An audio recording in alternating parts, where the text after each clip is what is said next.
Hello viewers, Assalamu alaikum. This is Minhajul Abedin. Welcome to my YouTube channel once again. Fibre crash কোর্সের নতুন একটা এপিসোডে আপনাদের সবাইকে অনেক অনেক স্বাগতম। সো থাম্বনেল দেখে বুঝতে পেরেছেন আজকে আমি কী নিয়ে আলোচনা করতে যাচ্ছি। সো আজ আর ইন্ট্রো গল্প বাদ দিয়ে চলুন ভিডিও শুরু করা যাক।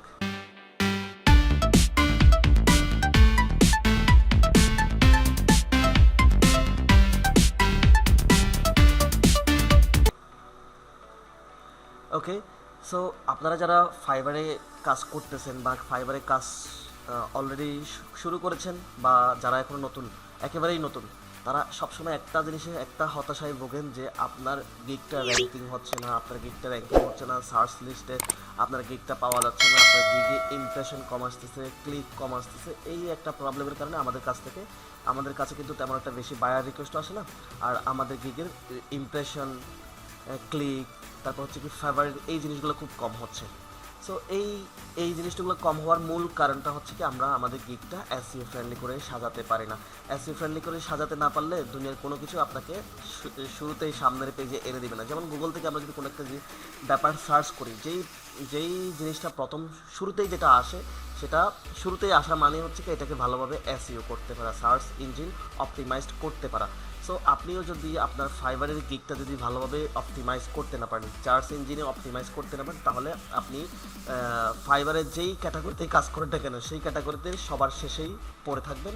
আপনার গিগে ভিউ আসবে কম, ক্লিক আসবে কম, এবং ফেভারিট জিনিসটা আসবে কম। এগুলো যত কম আসে তত বেশি আপনার গিগটা ডাউন হয়ে থাকে। তো আজকে আমি আলোচনা করব যে ফাইবারে কিওয়ার্ড রিসার্চ করার বেস্ট মেথডটা, যেই মেথডটা দিয়ে আপনি ফাইবারে যে কোনো ক্যাটাগরিতে সবচেয়ে ভাইরাল, সবচেয়ে কম্পিটিটিভ, লো কম্পিটিটিভ কিন্তু সার্চ লিস্টে সবার আগে আসে এরকম ভাইরাল কিওয়ার্ড রিসার্চ করে দেখার চেষ্টা করবো। তার আগে আমি আপনাদেরকে একটু বলি যে এসইও করতে গেলে, গিগ এসইও করতে গেলে এখানে কিন্তু দুই ধরনের এসইও দরকার হয়। একটা হচ্ছে অফ পেজ এসইও, একটা হচ্ছে on page SEO. On page SEO তো হচ্ছে কি আপনার গিগে আপনার যেই টার্গেটেড কিওয়ার্ডগুলো আছে সেগুলো বেশি বিভিন্নভাবে, হজবরল না, বিভিন্নভাবে ডিপ্লোমেসি মেনটেন করে সেন্টেন্সের গভীরে, সেন্টেন্সের মিনিংফুল সেন্টেন্স ইউজ করে আপনার টার্গেটেড কিওয়ার্ডকে বেশি ব্যবহার করাটাই হচ্ছে on page SEO.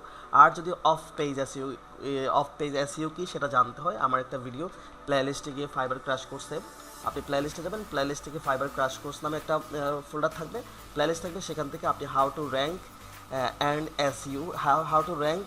SEO fibre gig কীভাবে এসইও করতে হয় এবং র্যাঙ্কিংয়ের জন্য এসইও করতে হয় সেটা আপনারা দেখে নেবেন। তাহলে আশা করছি যে অফ পেজ এসইও বা অন পেজ এসইও নিয়ে আপনার ক্লিয়ার কাট ধারণা হয়ে যাবে। এখন কথা হচ্ছে যে এই যে অফ পেজ এসইও এবং অন পেজ এসইও করার জন্য আপনাকে যে কিওয়ার্ড রিসার্চ করতে হবে, কিওয়ার্ড রিসার্চ করার আমি অফ পেজ এসইওটা, সেটাতে আমি অনেক সুন্দর মেথডগুলো আমি আলোচনা করেছি অফ পেজ এসইওটা। আজকে দেখাবো ওই একদম সাজেস্টেড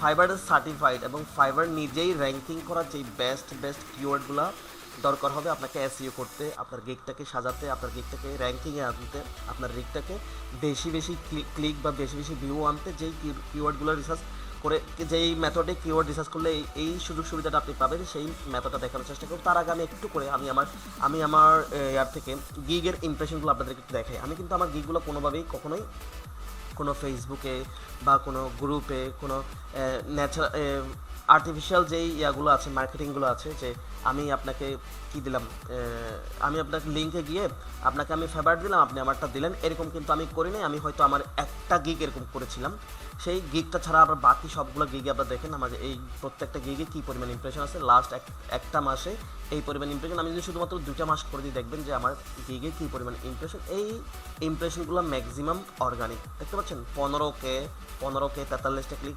75টা ক্লিক। তো এখন আপনারা বলতে পারেন যে আমার গিগে ক্লিক আছে, ইমপ্রেশন আছে, অর্ডার নাই কেন? অর্ডার না থাকার একটা কারণটা আপনারা হয়তো ভালোভাবে জানেন। আমি জব করি, পাশাপাশি আমি ডাটা এন্ট্রি ডিপার্টমেন্টের কোর্স করাই বলেই আমার কাছে এই সময় থাকে না যে অনলাইনে থেকে কাজ নেওয়ার। সো আমি যেহেতু টিপস এবং টেকনিক শেয়ার করি আমার স্টুডেন্টদেরকে পড়াই, তাহলে আমার কাজ নেওয়ার তেমন একটা সুযোগ থাকে না। তো এই যে এতগুলা ক্লিক, এতগুলো ইমপ্রেশন, এতগুলো ক্লিক, এগুলো কীভাবে আসছে, এইগুলো আনার জন্য আমি যেটা করেছি, আমার গিগগুলোতে আমি এসইও ফ্রেন্ডলি গিগ আমি ক্রিয়েট করেছি। তো এসইও ফ্রেন্ডলি গিগ ক্রিয়েট করতে গেলে আপনাকে সবচেয়ে বেশি যেটার দিকে প্রায়োরিটি দিতে হবে সেটা হচ্ছে কিওয়ার্ড। এই কিওয়ার্ডটা যদি আমি ভালোভাবে রিসার্চ করে বেস্ট এবং ফাইবার সার্টিফাইড কিওয়ার্ডগুলো যদি আমরা ব্যবহার করতে না পারি, তাহলে আমাদের গিগগুলো কখনো তেমন একটা বেশি ইমপ্রেশন আসবে না। ন্যাচারাল ইমপ্রেশন তো আসার প্রশ্নই আসে না। আপনি হয়তো ফেসবুক গ্রুপে লিঙ্কটা শেয়ার করে, আপনার গিগের লিঙ্কটা শেয়ার করে আর্টিফিশিয়াল কি আনতে পারবেন, ইমপ্রেশন বা ক্লিক আনতে পারবেন। এই আর্টিফিশিয়াল ক্লিক কিন্তু একটা সময় আপনার জন্য কাল হয়ে দাঁড়াবে। যদি দেখা যাচ্ছে যে আপনার গিগে ইমপ্রেশন আছে, ক্লিক ইমপ্রেশনটা তেমন একটা ম্যাটার করে না, যদি ক্লিকটা বেশি থাকে তাহলে ফাইবার একটা সময় বুঝে যে আপনি এটা আর্টিফিশিয়াল মার্কেটিং করতেছেন, যেই কারণে আপনার গিগে ক্লিক আছে কিন্তু অর্ডার নেই। তো একটা ব্যালেন্স আপনাকে রাখতে হবে, যে দেখা যাচ্ছে যে 20-30টা ক্লিক আছে, তার মধ্যে একটা অর্ডার আছে, তাহলে আপনার গিগটা খুবই ভালো পজিশন আছে। যদি দেখা যাচ্ছে যে এভাবে আমারটার মতো 75-43টা ক্লিক আছে কিন্তু একটা অর্ডার নাই, সেই সময় কিন্তু ফাইবার আপনাকে কী করে দিবে, আপনার গিগটাকে ডাউন করে রাখবে। তো আমারটাতে এত ক্লিকগুলো কেন, আমারটাতে এত ক্লিকগুলো কারণ হচ্ছে কি, আমি যখন বিভিন্ন বেসে ক্লাস নিচ্ছি, ফাইবার নিয়ে আমি কথাবার্তা বলছি, তো তারা আমার গিগগুলোকে রিসার্চ করে, তারা আমার গিগগুলোকে দেখে দেখে আমি কীভাবে সাজিয়েছি সেটা দেখে, তো এই দেখার কারণে ক্লিকগুলো অ্যাকচুয়ালি বেড়ে যায়। তো এই কারণে আপনারা যদি ন্যাচারাল ক্লিকগুলো যদি না আসে, আর্টিফিশিয়াল ক্লিকগুলো আনলে কিন্তু ফাইবার একটা সময় বুঝতে পারে যে আপনি আর্টিফিশিয়ালি ক্লিকগুলো আনতেছেন, যেটার কারণে ফাইবার আপনাকে ডাউন করে রাখতে পারে, আপনার ক্লিকগুলো ডাউন করে রাখতে পারে। তো আর্টিফিশিয়াল ক্লিক না এনে ফাইবার যাতে ফাইবারের বায়ারদের মাধ্যমে যাতে ইমপ্রেশনগুলো আসে এবং বায়ারদের মাধ্যমে যাতে আপনার ক্লিকগুলো আসে, সেইভাবে গিগটা ক্রিয়েট করার জন্য আপনাকে কিওয়ার্ড রিসার্চ করতে হবে বেশি বেশি, এবং কিওয়ার্ড রিসার্চ করার বেস্ট মেথড আজকে আমি দেখানোর চেষ্টা করব। তো সেক্ষেত্রে আমি যদি আপনাদেরকে একটু দেখে, আমি একটু বাইং মোডে যাই। বাইং মোডে গেলে এখন আমি একটা এখান থেকে মনে করুন আমি ডাটা এন্ট্রি যেহেতু করতেছি, আমি ডাটা এন্ট্রি দেখাই। আপনি চাইলে যেই কোনো ক্যাটাগরির কিওয়ার্ড রিসার্চ করতে পারেন। আমি আপনাদেরকে জাস্ট একটা জিনিস দেখাই ডাটা এন্ট্রি ক্যাটাগরিতে। আমি ডাটা এন্ট্রি দিয়ে সার্চ করবো, এখানে ডাটা এন্ট্রি দিয়ে এখানে সার্চ করবো। ডাটা এন্ট্রির টপ রেটেড মানে ফাইবারের সাজেস্টেড যেই ইয়াগুলো আছে, সার্ভিসগুলো আছে, সেই সার্ভিসগুলো সবার সামনে আসতেছে। এখন আপনি কি এখানে বুঝতে পারতেছেন যে এটা যে সবার সামনে আসছে, এই মহিলা বা এই ভাই যেই কিওয়ার্ডগুলো ব্যবহার করছে, আপনি কি বুঝতে পারছেন কি কিওয়ার্ডগুলো ব্যবহার করছে? তখন আপনাকে বোঝার জন্য অনেক ক্রাইটেরিয়া করতে হবে, তার গিগে যেতে হবে, গিগে সে কী সার্চ ব্যবহার করছে সেগুলো দেখতে হবে, এগুলো দেখে করতে হবে। কিন্তু আমার কাছে এমন একটা মেথড আজকে আপনাদের সাথে শেয়ার করতে যাচ্ছি, যেই মেথডে ফাইবার আপনাকে দেখিয়ে দিবে যে টপ র্যাঙ্কিংয়ের যেই গিগগুলো, সেই র্যাঙ্কিংয়ের গিগগুলো কতটা, মানে কোন গিগে কোন কিওয়ার্ডগুলো ব্যবহার করা হয়েছে এগুলো এখানে দেখাবে। এবং তার এই যে ফেভারিট দেখার জন্য, এখানে যে আমি ফেভারিট দিয়ে রেখেছি, এখানে কতটা ফেভারিট আছে সেগুলো আমরা দেখতে পাচ্ছি না, এখানে কতটা রিভিউ আছে সেটা আমরা দেখতে পাচ্ছি না, এবং প্রত্যেকটা গিগের আন্ডারে কতটা অর্ডার পেন্ডিং করা আছে বা কিউইতে ঝুলন্ত আছে সেগুলো আমরা সব দেখার চেষ্টা করব। তো আমি এখানে ডাটা এন্ট্রি দিয়ে ফাইবারে সার্চ করার ফলে কিছুটা সাজেস্টেড কিওয়ার্ড এখানে দেখাই, আর কিছুটা প্রত্যেকটা গিয়ে আমাকে দেখতে হয়। তো আমি যেই মেথডটা দেখানোর চেষ্টা করব সেই মেথডটা ভালোভাবে ফলো করবেন। আপনি এক ক্লিকেই বুঝে ফেলতে পারবেন যে কোন কিওয়ার্ডগুলো কোন ক্যাটাগরিতে সবচেয়ে টপ র্যাঙ্কিং করা। তো সেটা দেখার জন্য আপনারা যারা আমার চ্যানেলে আগে থেকেই কানেক্টেড আছেন, তারা সবাই হয়তো জানেন যে এই ব্রাউজার থেকে আরেকটা ব্রাউজার কীভাবে অ্যাড করতে হয় এবং কীভাবে এক্সটেনশন অ্যাড করতে হয়, এটা আপনারা হয়তো সবাই জানেন। আর না জানলে পরে আমাকে বলবেন, আমি যে এক্সটেনশন কীভাবে অ্যাড করতে হয় এবং জাঙ্ক ব্রাউজার কীভাবে ক্রিয়েট করতে হয় সেটা নিয়ে আমি আপনাদেরকে একটা ভিডিও আমি আপনাদেরকে সাজেস্ট করব। তো অথবা আমি আমার ভিডিও ডেসক্রিপশনে দিয়ে দিব আমার যে অফ পেজ এসইও করার যে ভিডিওটা, সেটাও আমি আজকে ভিডিও ডেসক্রিপশনে বা আই বাটনে দিয়ে দেবো, ওখান থেকে আপনারা দেখে নিতে পারেন। সো এই কিওয়ার্ডটা রিসার্চ করার জন্য আপনাকে একটা এক্সটেনশন অ্যাড করতে হবে। এক্সটেনশন অ্যাড করতে গেলে সেক্ষেত্রে অনেকটা সাবধানতা অবলম্বন করতে হবে, কারণ হচ্ছে কি আমি আমার এই ব্রাউজারটা হচ্ছে আমার মেইন ব্রাউজার। এইখানে আমি যাবতীয় ধরনের অ্যাকাউন্ট পরিচালনা করি আমার এই ব্রাউজার থেকে। আমি পেপ্যাল অ্যাকাউন্ট, আমার পেওনিয়ার অ্যাকাউন্ট থেকে শুরু করে আমার ইউটিউব চ্যানেল, আমার ইমেল এবং আমার অফিসিয়াল যে কাজগুলো, যে কর্পোরেট অফিসে আমি জব করি, সেই অফিসিয়াল যে কাজগুলো সবগুলো আমি এই ব্রাউজার ইউজ করি। তো কিছু এক্সটেনশন কিন্তু, যেমন বিপিএনটা আপনি সবসময় আপনি চাইলে আপনার এই যে ব্রাউজারটা আছে এটাতে চালাতে পারেন না, এক্ষেত্রে আপনার অনেক ধরনের প্রবলেম হয়। তো সেই ক্ষেত্রে ফাইবারের আজকে কিওয়ার্ড রিসার্চ করার জন্য যেই কিওয়ার্ডটা আমি ব্যবহার করব, সেই কিওয়ার্ডটা কিন্তু অনেক বেশি সেন্সিটিভ। এই কারণে ওই এক্সটেনশনটা আপনি যেই ব্রাউজারে অ্যাড করবেন, সেই ব্রাউজারে আপনার ফাইবারের যেটা আপনার প্রফেশনাল অ্যাকাউন্ট, যেটা নিয়ে আপনি ক্যারিয়ার গড়ার চিন্তা ভাবনা করতেছেন বা ক্যারিয়ার অলরেডি আপনার ওখান থেকে হয়ে গেছে, সেই ফাইবার অ্যাকাউন্টটা কখনোই লগ ইন করতে পারবেন না। আমি আবার বলতেছি, যেই এক্সটেনশন আমি ফাইবারের কিওয়ার্ড রিসার্চ করার জন্য ব্যবহার করব, সেই এক্সটেনশন যেই ব্রাউজার আপনি চালাবেন, সেই ব্রাউজারে কখনোই আপনি আপনার ফাইবার অ্যাকাউন্টটা লগ ইন করতে পারবেন না। তো সেই জন্য আমাদেরকে একটা এক্সট্রা জাঙ্ক ব্রাউজার ক্রিয়েট করতে হবে। তো জাঙ্ক ব্রাউজার ক্রিয়েট করার জন্য আপনারা গুগল ক্রমে যাবেন, গুগল ক্রমের এইখান থেকে ক্লিক করবেন। এখানে ক্লিক করে দেখেন আমি অলরেডি একটা জাঙ্ক ব্রাউজার এখানে ক্রিয়েট করে রেখেছি। এটা যদি আমি ওপেন করি তাহলে আপনারা বুঝতে পারবেন না আমি নতুন করে কীভাবে ক্রিয়েট করতে সেটা দেখাবো। তো আমি এখানে অ্যাডে ক্লিক করছি। অ্যাডে ক্লিক করার সাথে সাথে দেখেন আমাকে একটা ব্রাউজার ক্রিয়েট করতে বলছে। তো এখানে বলতেছে সাইন ইন করতে বলছে, আমি সাইন উইদাউট অ্যান অ্যাকাউন্ট বলতেছে। আমি সাইন ইন করবো না, আমি উইদাউট অ্যান অ্যাকাউন্ট করবো। তো এইখানে আপনি যে কোনো একটা নাম দিতে পারেন, যেমন আমি ফাইবার দিয়েছি, আমি মনে করেন ফাইবার কিওয়ার্ড রিসার্চ বলে আমি একটা ব্রাউজারের নাম লিখেছি। তো ব্রাউজারের নাম লিখে আপনি এখানে যে কোনো একটা কালার দিতে পারেন, আমার কালার ম্যাটার না, আমার কাজটা হচ্ছে ম্যাটার। সেক্ষেত্রে আমি এখানে ডানে ক্লিক করার সাথে আমার একটা ব্রাউজার ক্রিয়েট হয়ে যাবে। এই ব্রাউজার দেখতে পাচ্ছেন কোনো এক্সটেনশন কিন্তু এখানে নেই, একদম কোনো এক্সটেনশন এখানে নেই। এখন আমি যদি এখানে যদি ফাইবার লিখে সার্চ করি, আমাকে হয়তো ফাইবারে নিয়ে যাবে, এখান থেকে আমি আর কিছু দেখতে পাচ্ছি না। ঠিক আছে, আমার এখানে অ্যাকাউন্ট লগ ইন নেই। আপনি এখানে জীবনেও অ্যাকাউন্ট লগ ইন করবেন না, আপনার যেই কিওয়ার্ড রিসার্চ করার জন্য যেই এক্সটেনশন এখানে অ্যাড করবেন, এরপর আপনি এখানে ফাইবার জীবনেও লগ ইন করবেন না। আপনি জাস্ট এখান থেকে কিওয়ার্ডটা রিসার্চ করে এখান থেকে কিওয়ার্ডগুলো কপি করে আপনি আপনার গিগে ব্যবহার করবেন মূল ব্রাউজারে গিয়ে। এখানে ফাইবার অ্যাকাউন্ট কখনোই লগ ইন করবেন না। যদি লগ ইন করেন আপনার অ্যাকাউন্টটা ব্যান হওয়ার সম্ভাবনা 99.99%। সো বুঝতে পারতেছেন, অ্যাকাউন্টটা হারাবেন না। আমি বারবার কিন্তু আপনাদেরকে এই সতর্কতা করতেছি। এখানে আপনি যেহেতু একটা কিওয়ার্ড রিসার্চ করবেন, এটা ফাইবার এগুলো পছন্দ করে না বলে ফাইবার আপনাকে ফাইবারের rules and regulation terms condition বা কমিউনিটি স্ট্যান্ডার্ড ভায়োলেট হলে পরে আপনার অ্যাকাউন্টটা কিন্তু ডিসেবল বা ব্যান হয়ে যাবে। তো সেক্ষেত্রে আমি বারবার বলতেছি এখানে আপনার অ্যাকাউন্টটা লগ ইন করবেন না। সো আমি চলে যাব ফাইবারের ওই ইয়াটা অ্যাড করার জন্য, এক্সটেনশন অ্যাড করার জন্য। তো ফাইবারের এক্সটেনশন অ্যাড করার জন্য আপনি ওয়েব স্টোরে গেলেও পারেন, আর ওয়েব স্টোরে না আগে ডিরেক্টলি যদি আপনি ইয়াতে গুগলে গিয়ে সার্চ করেন ফাইবার, এখানে লিখবেন quick view, fibre quick view যখন আপনি লিখবেন, এখান থেকে আপনাকে শুরুতে যেই অ্যাপটা দিচ্ছে এটাই। তো এখানে যখন আপনি ক্লিক করবেন আপনাকে গুগল ক্রম ওয়েব স্টোর নিয়ে যাবে। দেখেন ক্রম ওয়েব স্টোর, এই ওয়েব স্টোর থেকে আপনি এই এক্সটেনশনটা লাইট জ্বালানো যে এক্সটেনশনটা সেটা এখানে অ্যাড করবেন। তার আগে আমি আপনাদের দেখাই এই অ্যাডটা করতে গেলে আপনার এই ক্রম ব্রাউজারে দেখেন কোথাও কোনো এক্সটেনশনের কোনো সাইন নাই, কোনো সিম্বল নাই। আমি এটাতে অ্যাডে ক্লিক করার সাথে সাথে দেখবেন এটা একটু অ্যাড হবে, একটা ফাইল ডাউনলোড হবে, ফাইল ডাউনলোড হয়ে এখানে চলে আসবে। দেখেন এটা অন হয়ে গেছে, এটা হয়ে গেছে। এই লাইট নামে বাটনটা, এই লাইটের বাটনটা এখানে দেখা যাবে। তো এটা এখনও দেখা যাচ্ছে না কারণ আমি এটাকে পিন করে নিই। আপনাকে এটা পিন করার জন্য এটা কিন্তু মেম্বারশিপ ভার্সনও আছে, প্রিমিয়াম ভার্সনও আছে।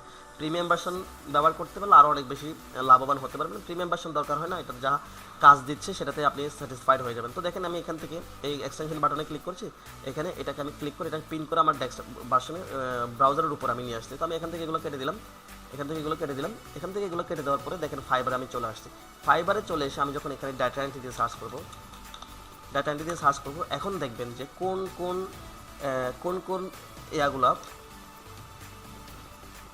আমাকে এখানে লগ ইন করতে বলছে। আমি এখানে লগ ইন করবেন না, ভুলেও লগ ইন করবেন না। ভুল করলে আপনি বিপদে পড়ে যাবেন, আপনার অ্যাকাউন্টে এখানে লগ ইন করলে বিপদে পড়ে যাবেন, বারবার বলতেছি। তো দেখেন আমি এখানে লগ ইন না করে ফাইবারে আসছি।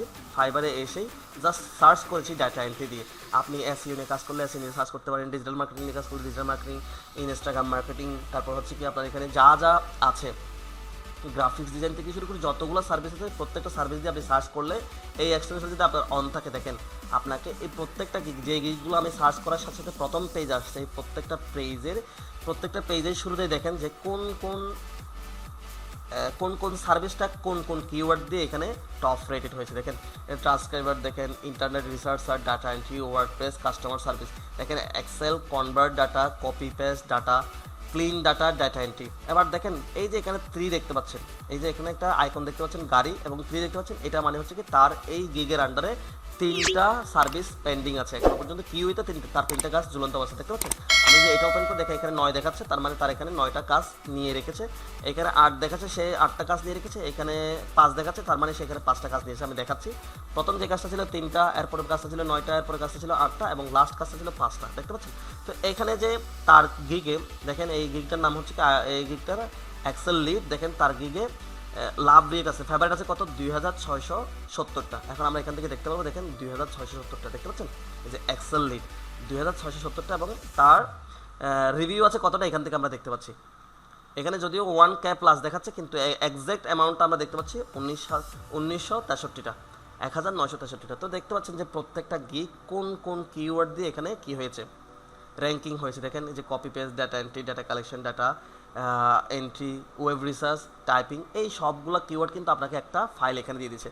আমরা যদি একটু দেখার চেষ্টা করি, দেখেন উপরেও কিন্তু ফাইবার আমাকে কিছু সাজেস্টেড কিওয়ার্ড দিচ্ছে, সেই সবগুলো কিওয়ার্ড এখানে আছে। তো এইখান থেকে আপনি চাইলে এখান থেকে বাছাই করে যে কোনো 5টা আপনার সার্চ ট্যাগে ব্যবহার করতে পারেন। আপনার যে গিগ বানানোর সময় যে সার্চ ট্যাগটা আছে ওখানে ব্যবহার করতে পারেন, অথবা আপনারা চাইলে এখানে যেই 4-5 জন টপ রেটেড সবার সামনে আসছে তারা কি কিওয়ার্ডগুলো ব্যবহার করছে সেটা আপনারা এখান থেকে দেখে ব্যবহার করতে পারেন। তো সবচেয়ে বেশি এসইও অফ পেজ এসইও করার জন্য সবচেয়ে বেশি ইম্পর্টেন্ট হবে ওখানে যেই কিওয়ার্ডগুলো আমরা ব্যবহার করি, সেই কিওয়ার্ডগুলো এখান থেকে কপি করে আপনি আপনার গিগ ইমেজ এসইও করার জন্য, পোর্টফোলিও এসইও করার জন্য এবং আপনার গিগে সম্পূর্ণ আপনার গিগের সম্পূর্ণ অফ পেজ এসইও বলেন, অন পেজ এসইও বলেন, যেখানেই খুশি আপনি এই কিওয়ার্ডগুলো ব্যবহার করে দিলে আপনার গিগটা র্যাঙ্কিং হবে 100%। সো আশা করি বুঝতে পেরেছেন যে এই এক্সটেনশনটা কীভাবে ব্যবহার করতে হবে। বারবার বলতেছি, এই এক্সটেনশনটা যেখানে ব্যবহার করবেন, যেই ব্রাউজারে ব্যবহার করবেন, সেই ব্রাউজারে কখনোই আপনি আপনার ফাইবার অ্যাকাউন্টটা লগ ইন করবেন না। আশা করি বুঝতে পেরেছেন। তো আমি ডাটা এন্ট্রি নিয়ে একটা দেখিয়েছি, আমি যদি এসইও নিয়ে একটা দেখাই, আমি যখন এখানে মনে করেন আমি এখানে এসইও দিয়ে ক্লিক করলাম, এসইও সার্ভিস যেগুলো আছে সেগুলো দিয়ে আমি ক্লিক করলাম, সবগুলো দিয়ে দেখেন এখানেও যে কিওয়ার্ডগুলো কী আসছে, টার্গেটেড কি মানে হাইলি র্যাঙ্কিং যেই কিওয়ার্ডগুলো আছে সবগুলো কিওয়ার্ড আমাকে এখানে সাজেস্ট করবে, লোডিং হচ্ছে এখানে আমাকে সাজেস্ট করবে। সো যে কোনো ক্যাটাগরিতে আপনি গিগ ক্রিয়েট করতে গেলে, আমি মনে করেন আমি এসইও যেটা দিচ্ছি এটা আমার ক্যাটাগরির সাথে যাচ্ছে না, যেহেতু আমি ডাটা এন্ট্রি ট্রেনার। সেক্ষেত্রে আমি যদি মনে করেন আপনাদেরকে দেখাই যে লিড জেনারেশন, আমি এখানে লিড জেনারেশন দেখালাম, আমি দিতে পারি B2B লিড জেনারেশন, আমি শুরুতেই B2B লিখে দিই, B2B লিড জেনারেশন আমি লিখে দিচ্ছি। এখন দেখবেন যে B2B লিড জেনারেশনের যেই কিওয়ার্ডগুলো সবচেয়ে বেশি ভাইরাল সেই সবগুলো দেখেন, leads, email search, lead generation, LinkedIn B2B দেখেন, LinkedIn leads, targeted B2B leads, lead generation, এই সবগুলো কিওয়ার্ডে কিন্তু র্যাঙ্কিং করা এবং হাইলি এসইও করা, ফাইবারের সাজেস্টেড এই কিওয়ার্ডগুলো ব্যবহার করে, এই সার্চ ট্যাগগুলো ব্যবহার করে তারা কিন্তু প্রথম পেজে আসছে। তো এই কিওয়ার্ডগুলো যখন আপনি আপনার গিগে ব্যবহার করবেন, আপনাকেও প্রথম পেজে পাওয়া যাবে, আর বাকিটা আপনাকে অনলাইনে থাকতে হবে। অনলাইন থেকে কাজ করতে পারলে দেন আপনার এখানে চলে আসবে। দেখেন আমি এখানে বেশ কিছু কিওয়ার্ড পেয়েছি, দেখেন লিড জেনারেশন, দেখতে পাচ্ছেন এখানে লিড জেনারেশন কিন্তু সবাই সেই দেখেন শুরুতেই যে গিগটা র্যাঙ্কিং হয়েছে তার এখানে কিন্তু লিড জেনারেশন কিওয়ার্ডটা আছে, লিড জেনারেশন সব জায়গায় আছে।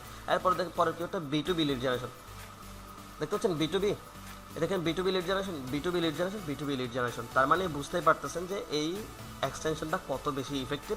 তো আপনি আপনার টার্গেট এতে সার্চ থেকে এই কিওয়ার্ডগুলো রিসার্চ করে ব্যবহার করবেন, এখান থেকে যেটা আপনার সবচেয়ে বেশি ভালো মনে হয় সেটা ব্যবহার করবেন, এবং এই সবগুলো কিওয়ার্ড আপনি অফ পেজ এসইও করার সময় আপনার অফ পেজ এসইওতে যেখানে কিওয়ার্ডগুলো রেকর্ড করতে হয় সেখানে আপনি এই কিওয়ার্ডগুলো রেকর্ড করলে আপনার গিগটা র্যাঙ্কিং হওয়ার 100%, র্যাঙ্কিং হবে 100% এবং র্যাঙ্ক হবে। তো এই ছিল আজকের ভিডিও। আশা করি এই ভিডিওতে আপনি অনেক কিছু শিখতে পেরেছেন, যেটা সবচেয়ে বেশি ইম্পর্টেন্ট আপনার গিগটাকে র্যাঙ্কিং করার জন্য। সো এই ছিল আজকের ভিডিওর মূল টপিক। আশা করি আপনাদের ভালো লেগেছে। যদি ভালো লেগে থাকে আমার চ্যানেলটা সাবস্ক্রাইব করবেন যারা নতুন, আর যারা অলরেডি সাবস্ক্রাইব করেছেন তাদেরকে অনেক ধন্যবাদ। ভালো থাকবেন, দেখা হচ্ছে আপনাদের সাথে পরবর্তী কোনো একটা ভিডিওতে। সেই পর্যন্ত সবাই ভালো থাকবেন। আসসালামু আলাইকুম ওয়া রাহমাতুল্লাহ।